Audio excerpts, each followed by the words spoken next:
कावड़ यात्रा योग के दृष्टिकोण से एक कथा और लाभ। कावड़ यात्रा भारत में भगवान शिव के प्रति भक्ति की एक महत्वपूर्ण परंपरा है, जिसमें भक्त गंगा नदी से पवित्र जल लेकर शिव मंदिरों में चढ़ाते हैं। इस यात्रा का योग के दृष्टिकोण से समझे तो यह एक गहरा आध्यात्मिक और शारीरिक अभ्यास बन जाता है।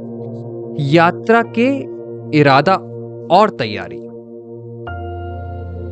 यात्रा से पहले भक्त मन और शरीर की तैयारी करते हैं। यह संकल्प इरादे के सिद्धांत की तरह है, जो योग में महत्वपूर्ण होता है। जैसे एक योगी ध्यान या आसन का अभ्यास से पहले स्पष्ट इरादा करता है, वैसे ही भक्त भी भगवान शिव की पूजा और आशीर्वाद प्राप्त करने के लिए संकल्प लेते हैं। यह तैयारी शारीरिक और मानसिक दोनों तरीके की होती है, जो यम और नियम आचरण संहिता के सिद्धांत को दर्शाती है।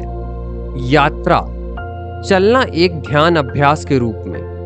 कावड़ यात्रा के दौरान लंबे लंबे पैदल यात्रा करना तपस, अधिकार और साधना, आध्यात्मिक अभ्यास का प्रतीक है। यह यात्रा हर कदम को एक पवित्र अनुष्ठान में बदल देती है। जैसे योग सामान्य आंदोलन को एक आध्यात्मिक अभ्यास में बदलता है। भगवान इस यात्रा के दौरान मंत्रों का जाप और भजन करते हैं, जो भक्ति का मार्ग के सिद्धांत को दर्शाता है। पवित्र जल, प्रतीकवाद और अनुष्ठान। गंगा से पवित्र जल लाना केवल शारीरिक कार्य नहीं है, बल्कि एक गहरा आध्यात्मिक अनुष्ठान भी है। योग में जल पवित्रता और दिव्य ऊर्जा के प्रवाह का प्रतीक है। जल को भगवान शिव को अर्पित करना कर्म योग है।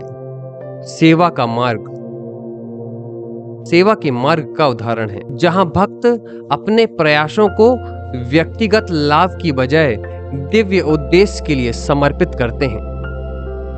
वापसी, एकीकरण और मन। यात्रा पूरी करने के बाद भक्त एक आत्मसंतोष और आध्यात्मिक पुनरुत्थान का अनुभव करते हैं। योग में यह स्थिति समाधि, आध्यात्मिक उन्नति के समान है, जहां व्यक्ति शांति और एकता का अनुभव करता है। यह यात्रा केवल शारीरिक प्रयास नहीं होती, बल्कि एक आध्यात्मिक अनुभव भी होता है, जो जीवन की गहराइयों में समझने और एक नई दृष्टि प्राप्त करने में मदद करता है। कावड़ यात्रा के लाभ। फिटनेस। लंबी पैदल यात्रा से शरीर की सहनशीलता और फिटनेस बढ़ती है। स्वास्थ्य। यह यात्रा शारीरिक रूप से सक्रिय रहने और स्वास्थ्य को बनाए रखने में मदद करती है। धैर्य और समर्पण। यात्रा के दौरान कठिनाई का सामना करते हुए धैर्य और समर्पण की भावना विकसित होती है। ध्यान और फोकस। यात्रा के दौरान चलना और मंत्र जाप करना मानसिक शांति और फोकस को बढ़ाता है। भक्त और समर्पण। भगवान शिव के प्रति भक्ति और समर्पण की भावना गहरी होती है। आध्यात्मिक उन्नति।